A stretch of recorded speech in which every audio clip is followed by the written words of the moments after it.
There we go.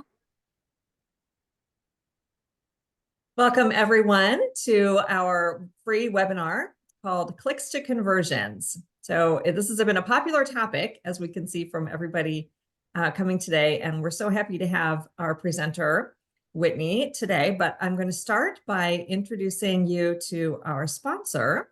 Shelby Campbell is with the law offices of Shannon C. Smith. She's a business attorney, and we're so grateful for them being sponsors of this quarter's worth of programming. Shelby, would you like to just kind of give us a little overview about what you do?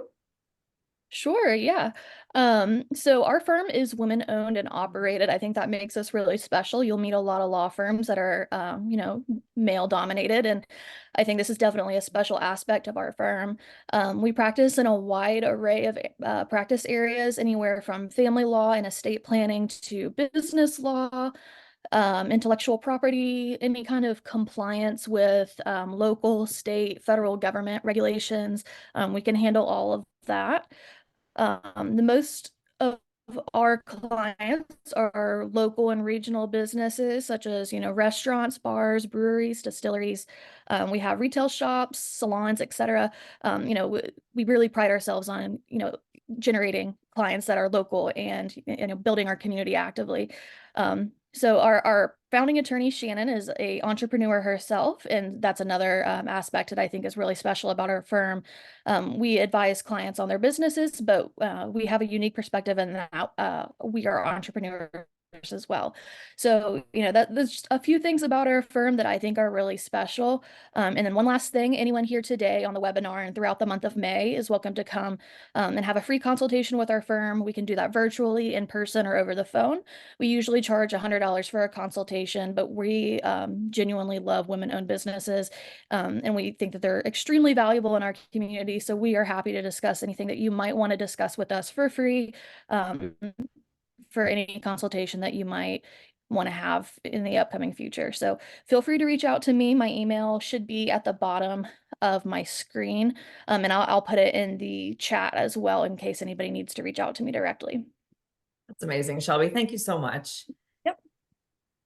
So just a real quick, for anybody who doesn't know what Aviatra is, we help women entrepreneurs start and grow their businesses faster and with more confidence. We offer classes. We have 3 C's, okay? So they're the classes, coaching, and community. And we really welcome you to take part in what we have going on. As an example, our webinar today. So we're thrilled to introduce you to Whitney Barkley. Whitney is the owner of a business called Speakerazzi, and she's going to tell us more about that. But we asked her to be on today because she is really dialed into what is going on in social media, how to leverage it for your business, and thrilled to have her today. So thank you so much, Whitney. I'm going to hand everything over to you. Thanks, Jill. Thank you all so much for being a part today. I'm excited to meet with you all and hear some of your questions, but I want to get started with sharing my screen. So welcome to Turning Clicks into Conversions. So today is all about Facebook and Instagram ads. And chances are, if you join this webinar, you are likely kind of spinning your wheels to figure out how exactly do you make Facebook ads work. If you have any experience with them, you know that it can definitely be challenging, but also if you can master it, it can be a really great benefit. I try to let people know to think of their ads as kind of like a person who's working on your behalf for 24 hours, right? A lot of us are probably creating organic content. We're doing a lot of the work, but there's only so many hours in a day that we can personally do things ourselves. And so really your ads are acting as your sales force in the background to consistently put your business in front of new customers. And so it really is all about how you can use precise targeting and ultimately creating messages and creatives that attract the right audience. And so my goal today is to kind of walk you through some of the things that have been most important for me. Before we get started, I want to ask you all, what is your relationship with running ads? So I really think it's important to look at relationships, and I liken it to a relationship, even with a spouse or with a partner, right? There's a lot of learning that has to go with it. So if you can, in the chat, can you please share which one of these numbers can you identify with? So number one, you've seen and heard about it, but you haven't shot your shot. So in other words, you've heard about ads, but you haven't exactly dipped your toes in the water to figure out what's going on. Or are you just in the talking phase? So maybe you've run through a couple of ads, but you haven't exactly found the person or the one that's been good for you. Or you're basically married. You've really started to get a good grip on things, and you've ultimately become that person, and you've become one with the ad. So I'm just going to check it out really quick inside of the chat. So, okay, I see a lot of ones, a couple twos. Okay, so you guys are getting on the scene, new business, and some of you guys are just flirting with the ads. Okay, that's totally fine.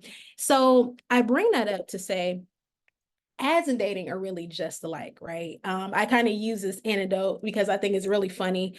I believe that you ultimately have to understand that when you are working with ads, especially if you're doing it for the first time, it is going to be a lot of trial and error. So I want you to really wrap your mind around that. A lot of people believe that once you press the button and hit go on ads, it's automatically going to start working on your behalf. But it's truly a lot of testing, and you have to be open and to be adaptable to understanding what best works for you. Communication is going to be something that's really important because you want to make sure that you understand, your target audience, and you also want to know their pain points and the language that they're speaking to make sure that your ad is something that sticks out. You also want to have a lot of patience. One of the things that we'll talk about today is how quickly people give up. And it's really important to make sure that you're doing your due diligence to allow the ads to run for a certain amount of time so that the algorithms can truly understand how your audience can respond. Research is something that's really important as well. You really want to make sure that you're staying on top of ads because it is something that is ever changing in the world of social media. And you always want to make sure that you're continuously learning. So kudos to you for taking that start to learn today. So for me, my relationship with ads is really interesting. So I've been a business owner since 2015. And then I had an opportunity to begin to work with other small business owners. So I've worked as an entrepreneur, and currently I'm in the capacity of helping entrepreneurs either through my role at the Greater West Dayton Incubator or in my business as Speaker Razi. And when I first started, I wanted to do all of the things, right? I'm like, oh, okay, running an ad is easy. I set a budget. I can, add some words. I add my creative or my video. But in reality, it was so much more than that. It was so much more that I didn't understand. And so what I want to do today is to kind of walk you through some of the mistakes that I've made, mistakes that clients have made over time, and some things that we've learned together. And so we're going to walk through these different things step by step, just to get a good understanding of some things that you may be able to improve or things that you may be able to start to do immediately. So the first thing that I want to share with you all is a big mistake, and it's having a incorrect or no pixel. So if you are familiar with Facebook ads on the consumer side, I want you to imagine this. Imagine that you go to a website and you want to look at a new 2024 Jeep Cherokee. You really are enjoying the car. You love the features. You go to a dealership's website, and then later on you go back on Facebook and you scroll and you see that same car that you were just looking at on the dealership's website. If you see that same car and it seems like they're talking specifically to you, chances are they have a pixel on their website. So what a pixel does is it's really a little small set of code that tracks the actions that you're doing on a website. And people use pixels to help optimize their ad performance. So in other words, anytime you go to a website, you are likely going to a website that typically has pixels. They're tracking you. So that's how people are always able to see those ads once they've been able to go to someone else's website. One of the challenges that people start with when they first get started, sometimes people don't install pixels on their website. It's really important to make sure that you're installing the pixels because that is ultimately how you're tracking who's coming to your website. So if you're running an ad that does not include pixels, you're missing an opportunity to understand who are the visitors who have actually come to your website. Another thing that is something that is commonly done is that people incorrectly place pixels on the website. So if you're not placing the pixel in the right areas, or if your pixel is not active, it ultimately can lead to inaccurate data collection. So you really want to make sure that those pixels are set up properly. One of the things that I think is just important to understand is that ultimately, if you have a pixel, it gives you a better picture of who's interacting with your website. And if you don't have those pixels installed, it could really adversely affect your ad performance. Now, a couple of things that I want to share with you all as a resource. So if you notice in the top left-hand corner, there's something called the Meta Pixel Helper. This is a Chrome extension. So you want to add this into your browser for Chrome.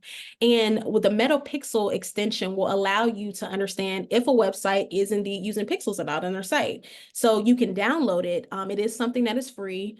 And you essentially can go to any website in the world and basically test to see if they're running pixels in their site. Obviously, you want to do this for yourself to make sure that the pixels are operating, but this gives you a good sense of how many other websites are actually using pixels.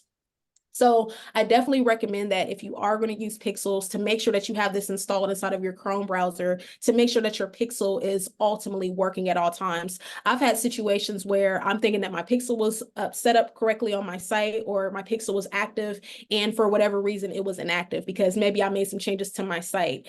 You really want to make sure that you have that in play.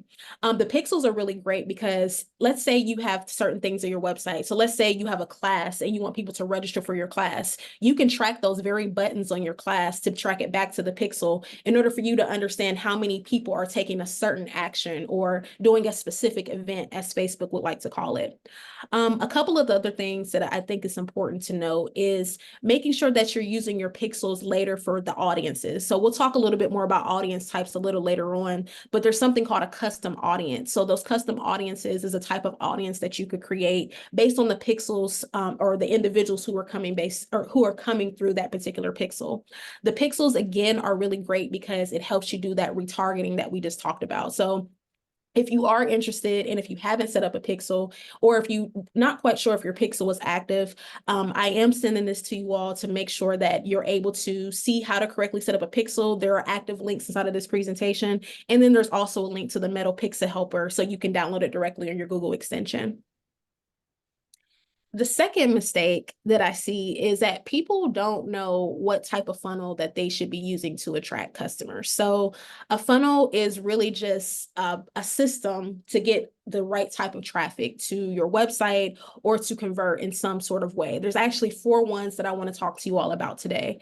So if you're a business who sells a digital product, a tripwire could be a really great opportunity for you. So have you ever been to a website where you sign up for something, maybe you get like a freebie or a lead magnet, something that you essentially give your email address in exchange for. And then once you submit that information, they say, thank you for signing up for this download. Also, here's something that you could purchase for $27. So that is a tripwire essentially, right? So the tripwire is essentially the person is essentially giving you a free product, but on the back end, they're hoping to recoup and to make some additional money by giving you a low cost product or digital product. This oftentimes works for people who have digital products. This works for people who have books. You know, maybe you give a free chapter of your book, but maybe you have a discount for the actual book on the back end. So, you know, you want to think about, is a tripwire something that is exclusive or that could work for your business? Again, some of these things are really contingent on the type of business that you have. So if you're someone who's trying to sell more digital products, a tripwire could be a really great funnel opportunity. The other thing that you want to think about is a phone funnel. So this is for businesses who are typically a little bit more service oriented. Maybe you have a business where you're selling something that's a little bit more high ticketed, like a coaching program or a consulting program. You want to make sure that you have a Facebook ad that's leading people to a capture page where they can put in their contact information so you can follow up with them via phone. The goal is to qualify the lead. So you're going to come up with your own set of criteria to make sure that that lead is actually someone that you want to do business with, or making sure that that person is actually a great fit. So this is really good for businesses who have offers that are maybe $3,000 or more, or if you provide any type of customized service that would probably be a little bit more of a high ticketed offer. This is good for beginners. So if you are a service oriented business, the phone approach could be a really great opportunity because it gets you on the phone and in front of people to build your cash flow. The other two that are important, one is the webinar presentation. So you guys have probably seen this a lot where someone's like, hey, join my free webinar. I'm going to teach you how to make 6 figures on this webinar, right? So they get you on the webinar because they're using their personality to help you understand how to know, like, and trust them, right? So you go on, you get information, you get a good feeling and vibe from that particular presenter. And then ultimately, they're going to probably hit you with some sort of offer at the end, right? So you get people in the training, and then they get value. And then in turn, you show them kind of the bigger picture of how they can really take advantage of some of the things that you've heard about in the training. So this is one of those things where you really have to focus on high volume, meaning that you may have to get 100+ people into your webinar to even get maybe 3 or 4 people to convert. So you have to think about how many people you actually get into that particular webinar. Typically, it's about a 2 to 5% conversion rate. So again, a lot of the people don't always necessarily convert, but this is a long-term game, right? It's all about building relationships, because even if you go to that webinar and say you don't buy from that person, they're still going to send you emails. They may invite you to other future events or webinars that they're offering. So you want to think about, as a business, is this the best strategy, especially if you are selling any type of information, or if you have any type of programs that create some sort of transformation for your client? And then finally, you have e-commerce, right? So e-commerce, you're just simply selling a product. You want to make sure that you're getting your products out there.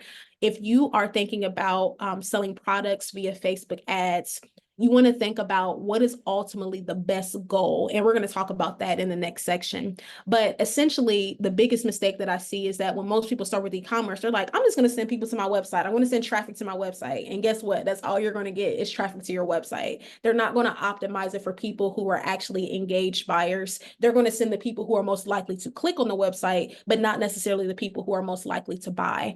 So when it comes to creating a strategy, you want to make sure that you're optimizing engagement. Engagement is really important for products. So you might see in your feed someone who's posting a video, and if you view that video, or if you click to view that content, Facebook is going, or Instagram, they're going to track you, and then eventually you're able to retarget the individuals who have engaged. So this is a really great strategy because it can promote long-term buying. So if you can get people to engage with you, if you can, get them with the pixel, as we say, then ultimately this could be a really great opportunity. So one of the big things that I think is a big mistake, for mistake number 3, is picking the wrong campaign objectives. One of the things that I want to share with you, even before we go into all this, I want to skip up one slide. This is something that I created for my clients a long time ago. So this is called content mind mapping. And one of the things that I think new businesses don't think about is, how can I create content that represents the different places in someone's buying journey? So for example, a lot of times, we create messages that are very general, right? We want to capture people just because we think that they're going to like our products, or because we know that they need it. But everyone's not always quite ready to buy from you, right? You might start from the beginning and someone may not even know that they need your product. So let's say, for example, I wanted to sell a Facebook ads product, right? Like maybe I have a program where I want to sell Facebook ads. You might be running ads and you might think that you're doing okay, but maybe I come with an ad that says, hey, here are the top 5 mistakes that any new beginner could be doing with running Facebook ads. And you might say, oh, well, I just started. I want to see what's going on. What are those mistakes, right? So I'm piquing the interest, because you might be doing something wrong that you didn't know, but now that you're reading the article, or if you're listening to a video, or whatever type of creative that I put inside of my ad, now I'm piquing your interest, because sometimes people don't even know that they have a problem. So you want to think about that. You have some people who have a scarcity mindset. They might say, hey, like, I don't need this person to do that. I can do this all by myself. Or maybe they feel like they can't afford it in this moment, or they haven't found the money to quite figure out how to hire someone to do it. So, you kind of have people who are in that do it yourself or mindset, or they just don't know. Then you get to people who start to realize, oh my God, I have a problem. There is an actual problem that I need to solve. And I need to figure out, like yesterday, how am I going to get this problem resolved? So they're asking questions like, what is out there that can help me do this thing better? Or they acknowledge that what I'm not doing, or what I'm doing is not working. I need to find another way. So these are people who are actively looking for solutions. So they might be looking at you, they might be looking at someone else who's a competitor, but they're ultimately looking for solutions to solve that problem. And then you have your people who are ready to buy. They have that investment mindset. They're willing to do whatever it takes to make things work. And they know that it's going to take more than them to be successful. I want you to keep that in mind as you're going through the process of thinking about who you're targeting. Everyone is not in the same place. And sometimes you may have to run different sets of ads to attract different people at different parts of their journey. So I just wanted to bring you all to that. And even if you're not running ads, this is a principle that's still applicable to organic content as well. So going back to campaign objectives. So a lot of times we want to make sure that when we are starting any type of marketing campaign, especially when we're paying for it, we want to understand what our goals are as a business. Your marketing goal should always be a subset of your business goals. So you should understand that as a business, let's say as a business, you want to bring in $5,000 a month.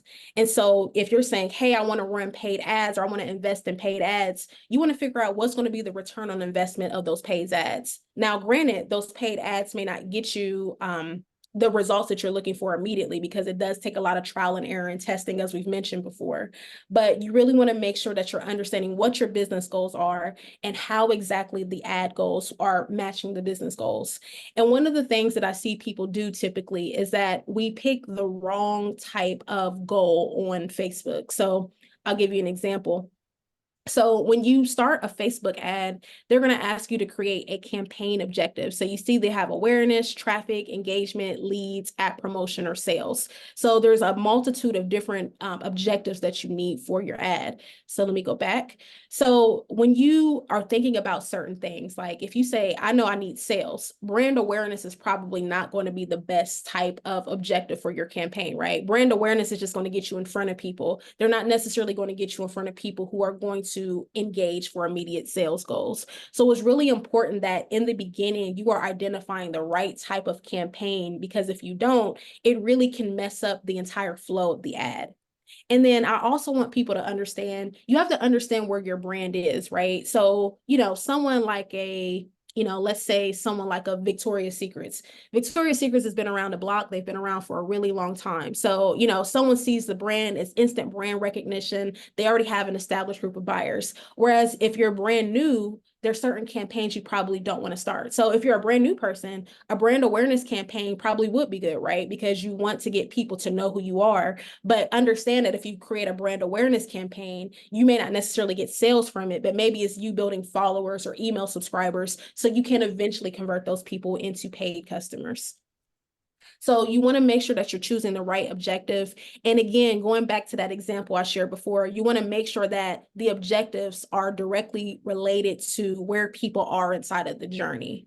One of the things that I think I've made a mistake of is not going back. You want to really make sure that you're reflecting on your campaigns to understand, did they even work or not? How were they effective?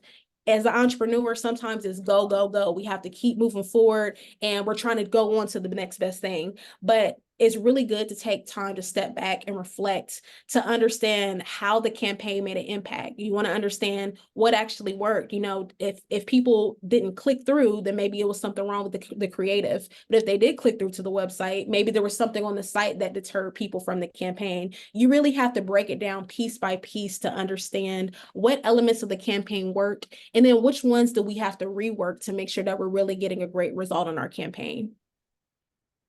A couple of things, again, what will be really helpful, and again, I'll be sending this to you guys. If you are kind of unsure about which actual objective to pick, this is a really great model for you to look at. So you want to think about awareness. So people who have no idea that you exist, consideration for the people who are trying to look and figure out what is the best option, and then your conversions. So conversions are people who are your warm audience and they're primed and they're ready to go. So this is a really great depiction of what type of objective that you should pick based on where people are inside of the customer journey, that I think it'd be really helpful for you guys as well. Now, another thing, and this is really, honestly, I would say this is probably the most common problem that I see, especially with individuals that I've worked with, is not understanding the targeting. Targeting is really tricky, and I don't fault anyone for trying to figure it out. I was one of those people who was guilty of target stuffing. So I was stuffing so many keywords that I could inside of an ad, because I'm like, okay, I know this person will like this and maybe that. In reality, you probably really want to only have 5 main things that you're ultimately looking to put for targeting, because the challenge is if you put so many things for your targeting, if you put so many keywords keywords for your ad campaign, you risk not knowing what are the ones that are actually working, right? So you have to really understand what are the different types of groups of keywords that you can use to best depict your audience.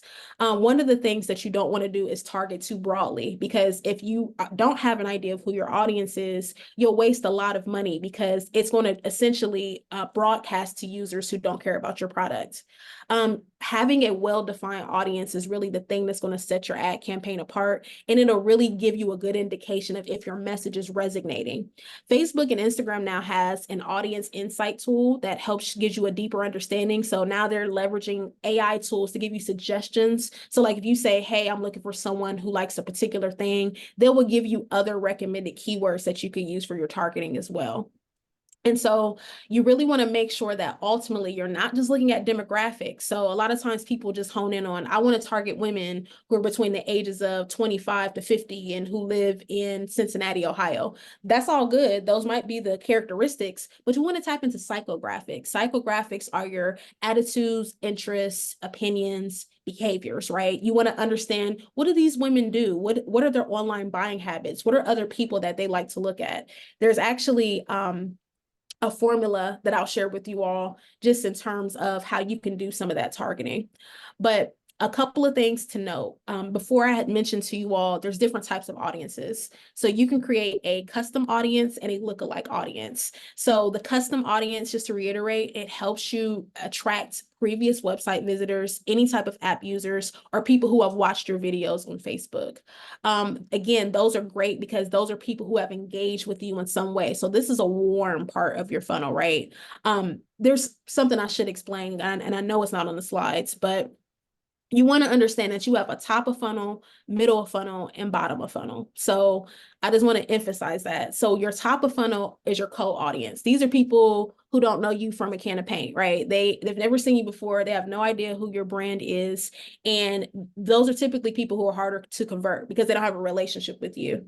Middle of funnel are people who have built a relationship. So when I say things like they've been to your website, they've used an app, they watched your video, they've commented, they're starting to build a relationship with you. They kind of know who you are at this point. And the bottom of funnel is really individuals who have gone through your funnel. Either they're ready to buy or they have bought something from you in the past. And maybe you're looking to re-engage them in a way. Maybe you're saying thank you, or you have something else that you're looking to sell to those individuals. So it was really important to think of your marketing and your ads as top, middle, and bottom based on the type of funnel that you create, which we talked about before, which is your tripwire, your phone funnel, your e-commerce, or your webinar. You'll typically have 3 ads that'll be running at one time. And I know that probably sounds like a lot. People are like, oh my gosh, I have to run 3 ads, but ultimately the ads are working together. So the top of funnel, your cold audience, you're bringing people in. Once they take some sort of action, that's where you can retarget those individuals and you give them a different type of message. And then once they've actually taken some sort of action, they're at the bottom of your funnel and you're able to sell to them again. So I know that's a lot, but I want you to kind of remember that when you are running your ads, typically you're going to at least run 2 to 3 ads at one time that are all working together. Because if you're not retargeting those people, then, they just kind of, they take an action, but they don't really convert, if that makes sense.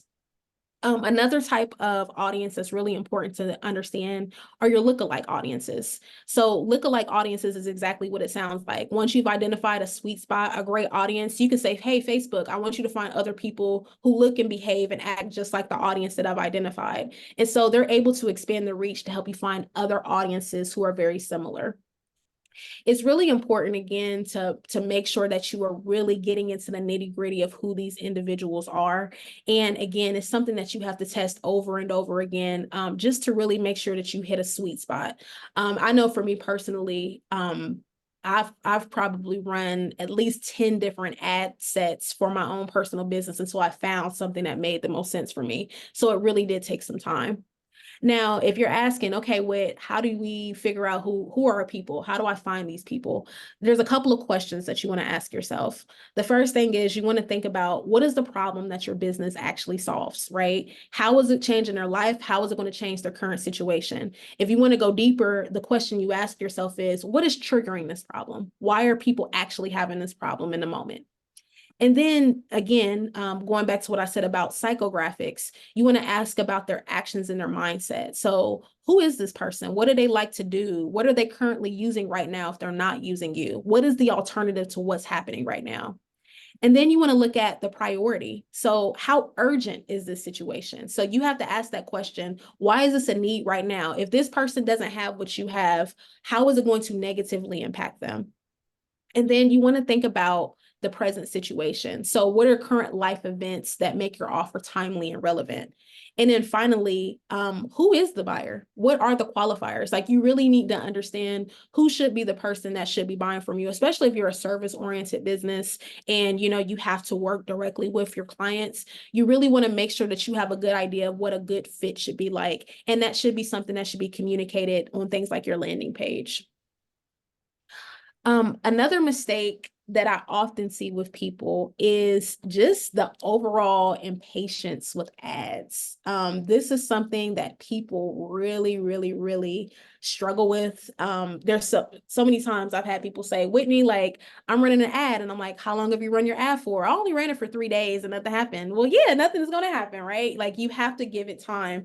I always tell people that you want to give yourself at least 2 to 4 weeks to accurately measure the performance and make informed decisions about the actual ad.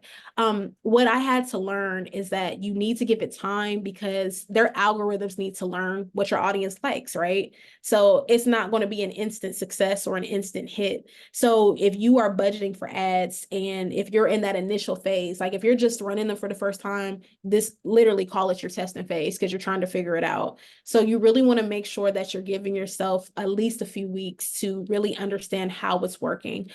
Prematurely stopping your campaign will leave you frustrated, and ultimately you really won't get the results that you're looking for because you haven't given it enough time. Something else that I think is really essential to understand is understanding creatives. Creatives are so important. And I'm happy that Jill is actually sending you guys a freebie that outlines what some of those creatives will look like. So a creative, just in layman's terms, a creative is your video, it's your photo that you're using, any graphics, any type of carousel, which is typically a collection of photos or images that people can scroll through. But the creative is everything. You want to make sure that when you are creating a creative, it's something that's scroll stopping. It makes someone stop in their tracks. It makes them excited to look at it. One of the things that I've noticed in the most recent years is that with creatives, people are ultimately using organic content for their creatives. So one of the ways to easily determine if a creative is successful is look at some of the content that you've already created. What are the posts that are getting the most engagement, that have gotten the most comments? And oftentimes people will take those posts and they will use that as a creative. I feel like Facebook and Instagram are prioritizing content that looks more natural. Like back in the day, like maybe like 3 or 4 years ago, everything was like overproduced. Your video had to look off the top. It had to look like you went through a studio production. But now I think people are looking for things that are more organic. They want things that feel real. So think about creatives that you can use. That could be customer testimonials, that could be reviews, someone using the product in action. Think about things that seem very organic that people are able to use that ultimately allow people to really get a good understanding of your brand, but it doesn't look overproduced. I think TikTok has really shifted like how we consume content and what we like to see when things are being consumed. And I think that trend has definitely translated into Facebook ads as well. So again, make sure you're always checking out your organic content because that can give you a great indicator of what your audience actually likes. One of the things that I think is important as well, is making sure that your creatives and your audience is aligned. So you want to make sure that your ad creatives are aligning with what you're trying to convey inside of the message.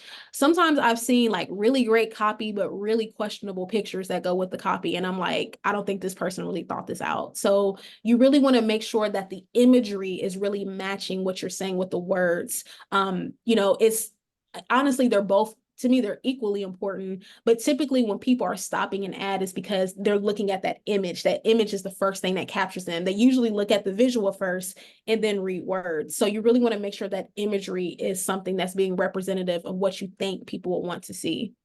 And then you want to make sure that you're testing multiple creatives. Like, I can't, stress that enough. Like, if you don't learn anything from me today, make sure you test everything. Test, test, test. So you always want to make sure you're looking at a number of different creative options. So sometimes you might get a great combination of things. Sometimes a video might work better for a specific audience, and sometimes just an actual photo may work better as well. So you want to really put yourself in a position of understanding what is the right type of creative that you want to use. One thing that I wanted to share with you all, I don't know how many of you all are using Chat GPT. If you can put in the comments, yes. I just want to see who's all AI. Yes. Okay. I see one person who's using Chat GPT. Yes. Yes. Okay. Good. Good. Thank you. Thank you. We are all in the 21st century. I love it. Yes. Yes. Yes. Yes.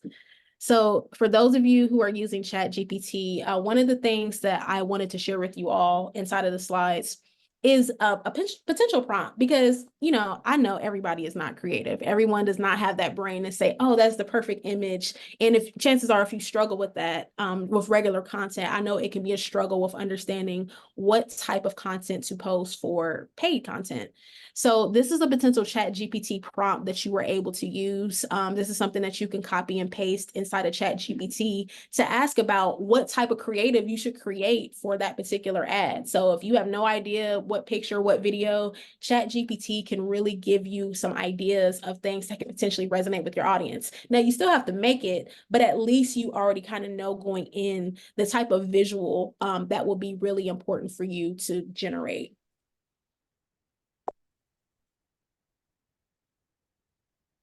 And finally, one of the things that I think is most important is just weak ad copy. Weak ad copy is something that is really, really important to think about. A lot of people underestimate the power of words, and you really want to make sure that your ad copy is influential, is something that engages people immediately, and ultimately is something that has a strong call to action. You really want to make sure that you're tailoring the copy to make sure that you're speaking to the interests, the needs, and the pain points of your target audience. So for all my Chat GPT folks who said that they're using it on a regular basis, so this is for you. Make sure that you're not just copying and pasting, right? I was sharing with someone that if I see someone say that they're thrilled to do something one more time, I'm going to scream, because I don't know if everyone talks like that in real life. So you really want to make sure that you have a good understanding of your brand voice and tone. Just as, you look at what colors your brand should be in your logo, you should always think about the fabric of your voice. What should that voice sound like? And how is that represented on social media? So when you're writing ad copy, you really want to make sure that you're adding some of those nuances. You want to be able to tell a story, right? You want to be able to make sure that when people read it, they instantly know that you have a solution that's for them. Some of the things that is really important is you want to make sure that you are highlighting the benefits of what you offer, right? So what is the unique benefit of someone working with you or using your product? You have to answer that question, what's in it for me? Because that's ultimately what people want. We have really short attention spans, and people ultimately need to know what's going on. One of the things that I think is important to note is that typically when people buy, it takes people at least 3 to 12 different touch points before they even decide that they're actually going to buy it with you, right? So when you're showing up, you really want to make sure you're showing up with details that are captivating and ultimately compel someone to want to buy with you. A clear call to action. That's something that I've struggled with in the past. I've always felt like I can't be salesy, even though I'm in business, right? It's kind of like oxymoronic, like how you're in business and you don't want to sell. So like you really want to make sure that you're putting yourself in a position to have a strong call to action. It is okay to ask someone to go buy from you. You have to actually tell people what you want them to do. If you don't tell people what you want them to do, they don't know to go do it. I think sometimes we intuitively think that people know absolutely what's going on. We know, or they know what we're thinking in our minds of what they should be doing. And in reality, they don't. So you have to say, learn more, sign up for this, make a purchase, and you have to give a sense of urgency. If it is something that's time sensitive, you want to be able to share that. And then, of course, as I said, with the creatives, you also want to test different types of copy as well. Everything is not always going to resonate with your audience. So you have to figure out ultimately what is going to be the best copy that you use based on how you test things. Again, you can use ChatGPT for those ad copy ideas, but please just don't copy and paste it. So I wanted to take time now to see if you guys have any questions. I know I just said a lot of things in a decent amount of time. So I wanted to leave this opportunity to ask or to receive any questions that you guys may have or any comments. Thank you, Whitney. Actually, if you don't mind stopping the share, I'm going to share two quick things that we have coming up, and then we'll go to the Q&A.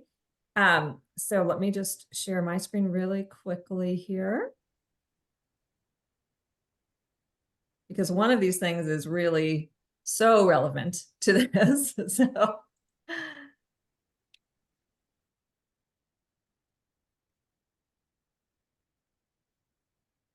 okay.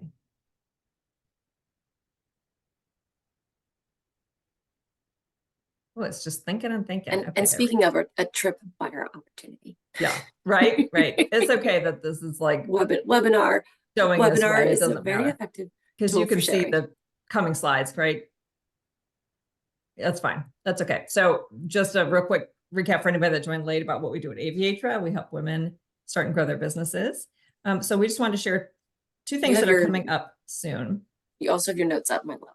I know. I don't know how to fix it, you're like, so we're just gonna roll with it. Okay, so so the WOB crawl. So WOB stands for Women Owned Business Crawl. So WOB crawl on April 27th. It's a really fun day. And this one is going to be in downtown Covington with more than 30 women-owned businesses. And your ticket entitles you not only to the map and to a sparkly pink shopping bag if you're one of the first 100 people, and a raffle ticket, it also entitles you to exclusive discounts available from the participating businesses that day. So we would love for you to come. And there's the QR code there, and we'll also put the link in the chat. And here's the thing that's really relevant. So we are having an entire masterclass on social media, insider secrets to build, engage, and captivate. So this is a one-day in-person class, and it is going to absolutely catapult your understanding of social media and how it works and how you can use it to grow your business. Highly recommend it, and we can't wait to see you there. And again, we'll do the same thing with putting the link in the chat. And so now let me go back to Whitney, and you all can ask some questions. I do have a few. If nobody has anything. Oh, it says MK. Yes, MK. Hi, how are you? Good, yeah. Yeah, this was amazing. I have dabbled in Facebook ads. It's a little success. The audience is something that is a mystery to me, creating that audience. I had spoken with somebody at Meta to help me, and anyway, I was wondering, Whitney, is this do you do this as a business where you can work individually with businesses? I do. So I do Facebook ad audits for businesses. So if people are saying that their ads are not performing well, I am able to look at your ad campaign setup and give you some suggestions and guidance on actually how to fix it and give you some just advice moving forward.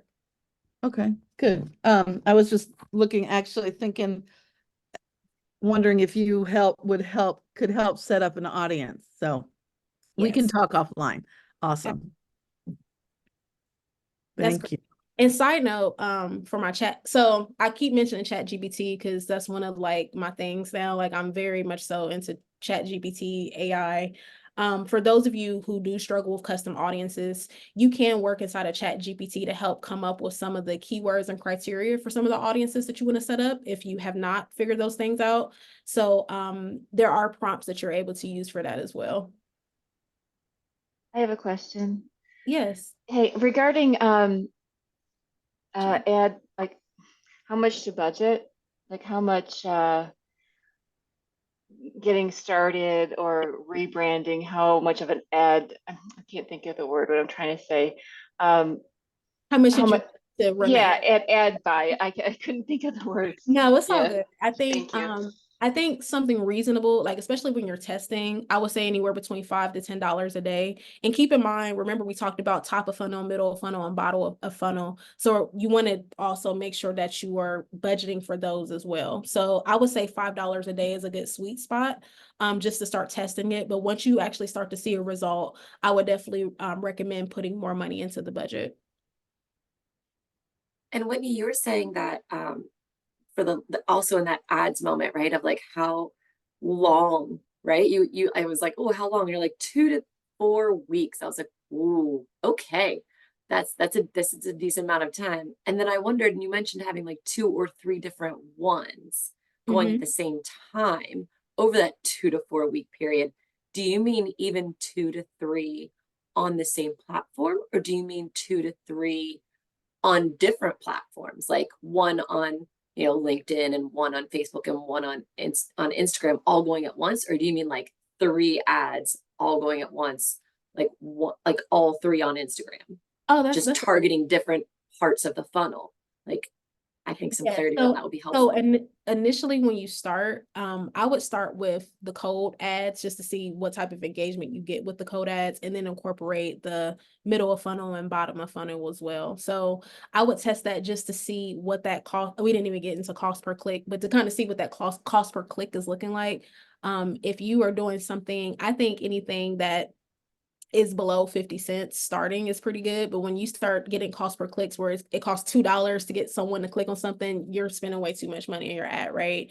So I would definitely start with the cold top of funnel. And then, once you have a good grip on it, to incorporate the retargeting and the other layer, right? Because essentially you're going to retarget the people who have worked from that top of funnel, if that makes sense. So the 2 to 3 ads at a time is on the same platform or not? It's the same platform. So what I'm speaking about today is all Meta. So Facebook and Instagram are all Meta products. So all the same platform. So the beauty of Facebook and Instagram, because they're owned by Meta, you can run an ad on Facebook and Instagram at the same time under the same budget, essentially. And they're going to push it wherever you're getting the most engagement. So if you're getting more play on Instagram, they're going to spend most of the time on Instagram. So one of the things that we didn't discuss is that you can actually select where you want your ads to show up. There's probably about 15 different places where your ad can show. It can show up on a story feed. It can show up in your actual feed. If you're on a desktop, it may show up on the side. So there are a multitude of places where your ad can actually show up. So you can select that when you are actually setting up your ad campaign as well. But to answer your question, yes, so all 3 of those ads at the same time would run on the same platforms. But specifically for this presentation, we're just focusing on Facebook and Instagram, because because LinkedIn and Twitter, like they have their own ad properties that you have to follow as well. I actually wanted to ask, is there a difference between marketing a non-profit organization and something that has to do with sales? Like if you're marketing for a non-profit, which is like, so the nonprofit that I work for works for the Kenyan communities. So do you have an insight over what would be good to market, or what should be the exact product that we should be marketing at this point? That's great. That's a really great question. So I would tie that back to what I was saying earlier. So as a nonprofit, what is ultimately your nonprofit's business goal, right? Is it to build more awareness? Are you trying to attract new members? Are you trying to raise fundraising dollars? So, let's say for the purposes of fundraising, right? Because we all know money is nonprofits, right? So if you wanted to raise money for a fundraising campaign, so maybe your nonprofit has a specific event that you want to highlight or target, so maybe Okay. so let's say for an event, you do some sort of engagement post, right? Or something where people can watch a video, they can engage. Then you retarget that person to say, hey, we're raising money for whatever it is that they saw. You use the same subject so people remember the video that they saw, and then have Okay. action to lead them to actually fundraise, or to actually make a donation to their particular campaign. Okay. So So I think do the we? same principles apply. It's just different concepts because you're not necessarily selling things, but the funnels could still be relevant. Okay. Okay. Thank you. It was great. The Yes. talk was great. another example, so let's say like you have your phone funnel, for example, right? So let's say your nonprofit, let's just say you have a big email list and you have donors that you haven't engaged with. Maybe you want to take that email list and create a custom audience to engage with those donors to get them on the phone to say, hey, like we haven't heard from you in a while. And, you use that as an opportunity to call them to solicit for new donations. Yeah. So yes, I think there's different ways you can use it. You just have to kind of think outside the confines of a business and figure out how can a nonprofit actually take advantage of it. Yes. Thank you. Thank you. Any other questions? Good I have a question. question. Yes. So it seems to me like Facebook wants to prompt you to boost a post as opposed to creating a new ad. What do you recommend there? Is there a difference? If I had to write a social media Bible, I would say thou shall not boost. Do not boost posts, abort mission, do not do boosting. And I say that strongly because it's really important. The boosting, I'm not going to say that it's a waste, but the boosting has limited capabilities in terms of the targeting. Like if you ever notice when you boost a post, like there's only so much that you can actually do. There's not really the variety of targeting options that are available when you run the ad. You can gauge the campaign a lot better when you're running an ad versus boosting a post. I used to think that boosting was the answer, but again, it's just putting things in people's feeds, but I don't think it's really getting the conversions that you're looking for. If you speak to most social media ad experts, specialists, most of them will tell you to avoid boosting as much as possible and really focus on honing in on the ads. Okay. You just have more control of it, in my opinion. Great to know. Thank you. Anybody else want to come on and ask a question? Also, I wanted to ask one more thing. So when we are talking about ads and the ads that we are posting on Facebook or Instagram, like we spoke, 3 ads on the same platform. But if we start with $5 a day as our budget, do you think we can post 3 ads in that budget? Or we spend $15 each day advertising 3 ads? 3 ads in the budget. So what I would recommend is that, you can remember what I was mentioning earlier, you can change the creatives or you could do certain variations of the ads. So yes, I would do different variations of the ads as far as showing different media sources. But let me back up to make sure that I'm clear. When you're running the 3 different ads, the 3 different ads are going to be for 3 kind of different purposes, right? So the top of funnel are cold people, middle of funnels for people who have engaged with you, bottom of funnel are people who have actually purchased from you at some point. So if you are running a test, like if you're just trying to test to figure out which audience is great for your cold audience, yes, I would run 3 different ads. But once you kind of establish what that ad looks like, then I would incorporate the rest of those into the funnel. So that middle of funnel and bottom of funnel. If I hope I'm answering your question correctly. Yeah. So you were saying initially we start with a $15 budget, and once we know that what works for us, then we can do a $5 budget each day to go on promoting our ads as required. Yes, a $15 budget if you're testing different creatives and copy. Okay. Mm-hmm. Okay. Thank you. But going forward, Whitney, when you said once you figure out what you're doing, do you have a recommendation on dollar amount for that? Is it the $5 a day, or that was just for testing, and now that you know it should be more?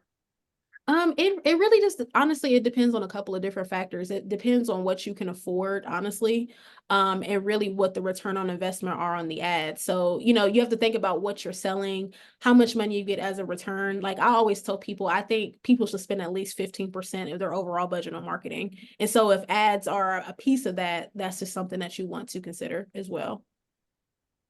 She said, what if you only have Maria, what if you only have a top of funnel for a brand new business? So if you have a top of funnel for a brand new business, can you tell me what type of business? That might also be helpful. Can you hear me? Yes, I'm sorry. Let's say you are coming on the market with the mediation services, civil or commercial, which your audience and your consumer is another small business or a corporation who is in a pre-litigation stage, right? So it's a very specific, very narrow niche, and you're coming out as a brand new service and the brand new company, right? So you don't have that history that you can put at the bottom of the funnel saying, well, you purchased something from me before. You're completely coming out new. What would be your proposal for that engagement? That's a really great question. So I think the best thing that you would want to do, remember we talked about the tripwire earlier?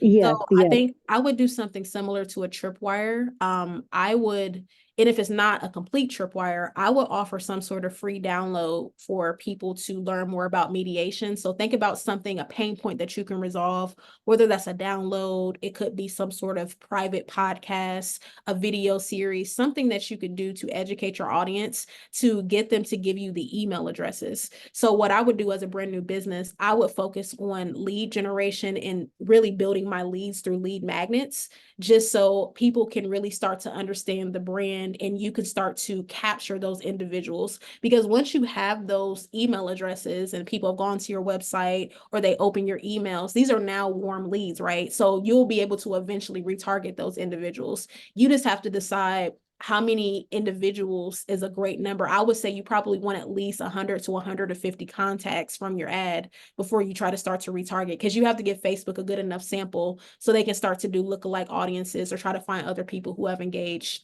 those who were similar in that cold audience. So if I go back to your previous slides, and I'm just pulling it from memory, initially you said to be aware or to decide on a purpose.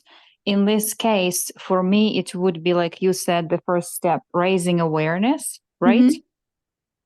And Yes. then based on that, whatever we receive as the data download, then we can regroup and go to the next stage or whatever, right? Correct. So then you will be able to retarget. Because you're essentially building an audience from scratch. And Yes. I would consider, those free downloads or video series, that's all a part of brand awareness, because you're educating your audience. They're getting to, essentially get to know you, but now you actually have a database of individuals who have shown interest in what you're able to do.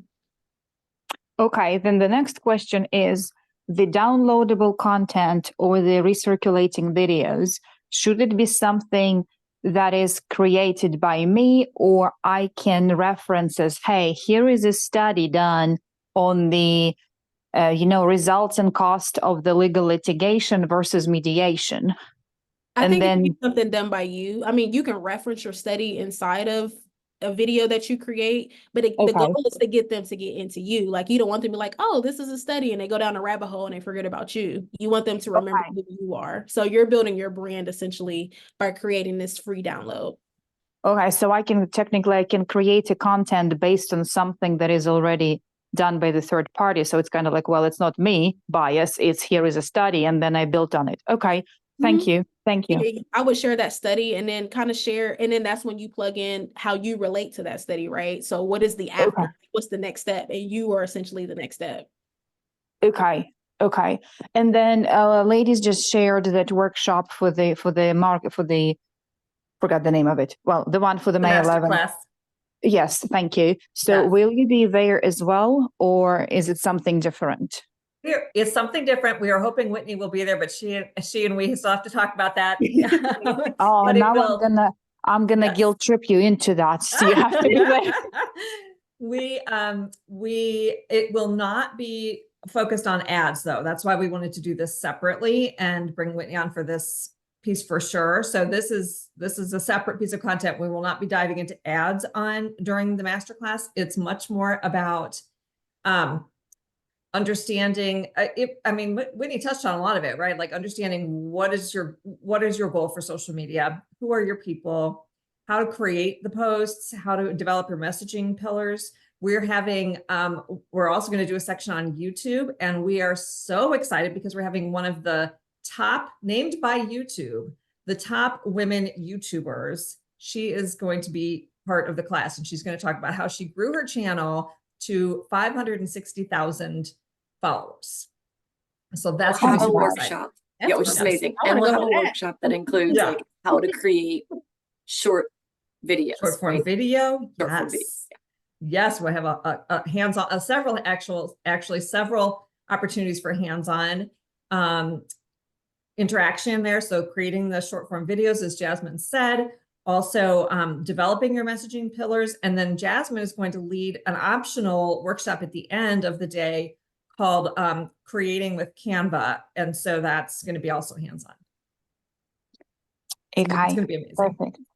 Yeah. Signed up. I saw you shared. I That's saw right. you shared the direct register link. Thank you for Yes. that. I will And thank try you to for get telling through me the other and one was register broken. because it was looping me in webpage to I the same know. webpage to the same webpage. But I in fixed case if it. I don't register, thank you. I will. Yes. I will reach Thanks for out. letting me know about that. Yeah. Great. Well, everyone, any other questions before we sign off? And as we mentioned, we will be sending out the replay along with Whitney's slides and think the link to Mary that said- free download as well. She said, will you be offering this class at another time? We're doing this class We again. are. Yes, we This, are. yes. Great question. It's going to be on the 9th, April 9th. So next week, Tuesday from 4 to 5 p.m. And it's on And Eventbrite. The link is also on our website. Yes. And if you so were sh- thinking about the Yes. masterclass, Yes.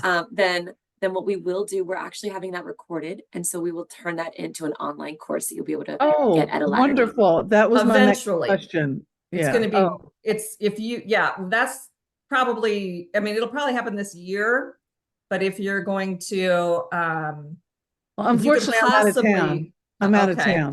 I'm Yeah.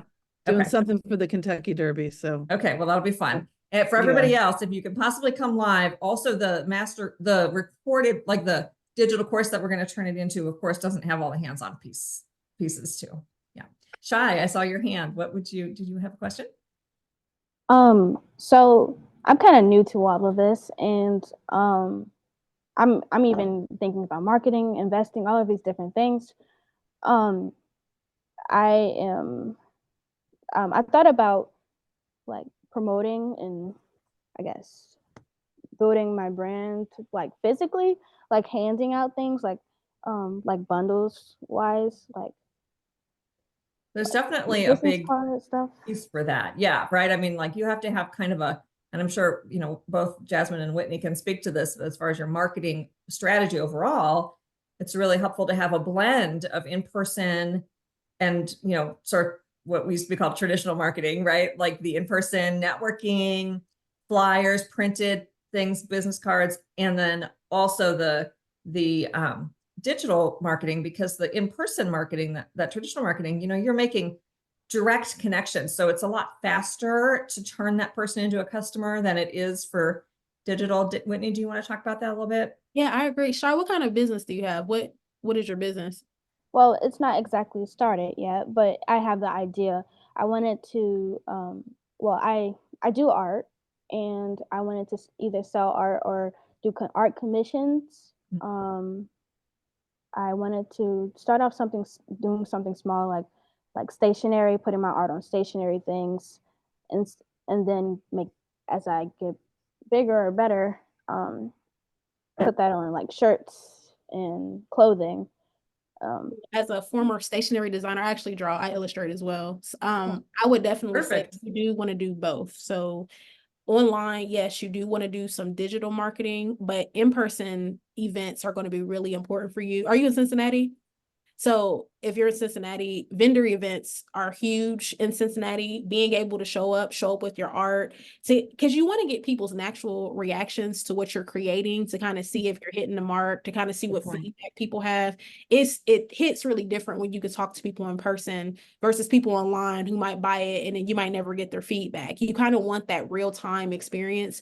And then like for me, like I'm bold. I don't care. Like if I sell something to someone or if I deliver something, like I'll ask someone, then they're like, hey, can you give me a video testimonial and do that? Because you'll need to start building that social proof. So as a new business, yes, you want to build your digital presence, but I highly encourage you to do as much as in-person marketing as possible, because as Jill said, you build the connections, and then ultimately, I think it's just helpful because a lot of the times those people will convert. They'll meet you, they'll love what you're doing, they'll want to follow you, or they'll get on your email list. So yeah. As someone who's building products, I would try to put myself in positions like conferences, events, festivals. Put yourself in position where people can see you so you can see how they react to your art or your products. Yeah, I thought about doing the flying pig marathon. Well, not like actually being in it, but You could be in handing there. out stuff. Yeah. Well, I can tell you, as I'm in it, there is a bunch of charities that we support annually, and people collect donations. What you can do is you can reach out to those charities and ask, because they're reprinting the t-shirts every year, and you can ask if they would agree to print your design on their t-shirts. Not go to the whole Flying Pig org, but go to the small sub org and then leverage it. That's a great And idea, Maria. where is this at? So when you go on the webpage, register for the Flying Pig. On the left side, there is the do you want to support whatever, blah, blah, blah charity. And then there is a drop down for the national-wide charities, for the Cincinnati specific charities. And I know that I support one of them. And we were just printing for the run, the t-shirts. So we have our message on the back, but we have our whole front open because a lot of bibs go clipped on the front. But you as a designer can work with that available space around the number bib, right? And see how you can build off of it versus you may not print thousands of t-shirts, but you may get an order or just even the cheap placement or the free placement of your design and then leverage it. Okay. I like that idea. And Shai, It's the MK first thing put that popped up in my mind. I'm like, you gotta go on the Flying Pig. yes, that's great. And Jasmine is really good. And Jasmine, you can speak to this, getting things for like silent auctions for charities. So do you want to talk about that a little bit? Yeah, and so when we throw, anytime you're doing, people throw silent auctions and they throw galas and they need things to auction off, and so it's a really valuable opportunity to get in front of people. Now you're donating those things. Sometimes they will pay for them, but I mean, because they're throwing a gala to raise funds, a foundation, for a foundation. But it does provide you the brand awareness building, right? Where you get to get in front of a whole bunch of people that you wouldn't otherwise be able to be in front of. You can't be in all those places at once and talk to all those people in that room. But if they all go through and look at those donated items, the raffles and all those things, it's really, really helpful. We really take advantage. We take advantage of that opportunity in order to promote the women that we have in our community as well. So when we say through our Galentine's Gala on Galentine's Day this year, which we will do again, we reached out to women-owned businesses throughout the city to see if they were interested in donating a piece of their artwork or a piece of their jewelry or just one of their products. And then we listed them in all of the information that we handed out to all people. So people were able to see who was involved, see some names, see some businesses, and then also go home with things. So we were really and Jasmine did a great job of tagging all the people. So like, for example, then she would go on Instagram and promote the event and then tag you, Shai, if you were delivering or, donating something, she would tag your Instagram and Facebook so that we then are expanding audience. Your audience. Yeah. By our audience. And can you provide more information on that and where it is? And Shai, can you put your email in the chat and we'll reach out to you? Yeah, absolutely. Yeah, and also take a look at the chat too. Maria and Whitney and MK also have some other really good ideas for you.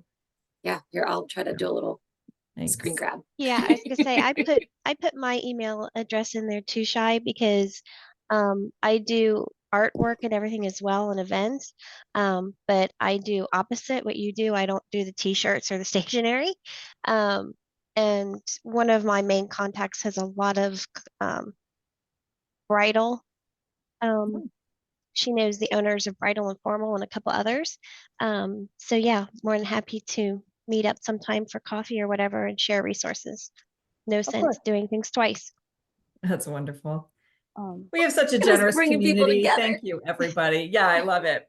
I Any was other gonna build questions? on. I was gonna build on that, saying, "Oh, share that bridal thing," because I'm pretty sure those are my future clients for the mediation, but decided not. Yeah. Yeah. Yeah. The new thing has been a gift box of like, will you be my maid of honor? Will you be my bridesmaid? And we do the tumbler and the other artwork, and we do the decorations for the weddings.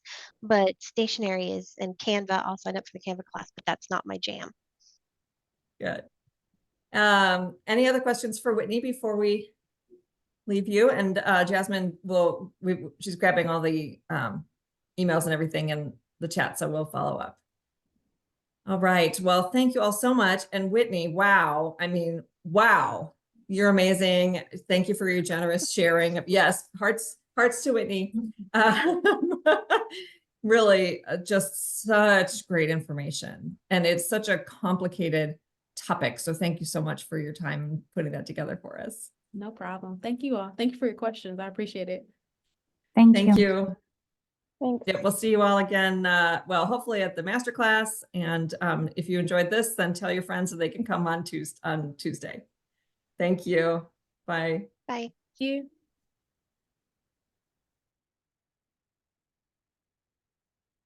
And where's that? Oh, you're recording it. Oh, there we go. Yeah.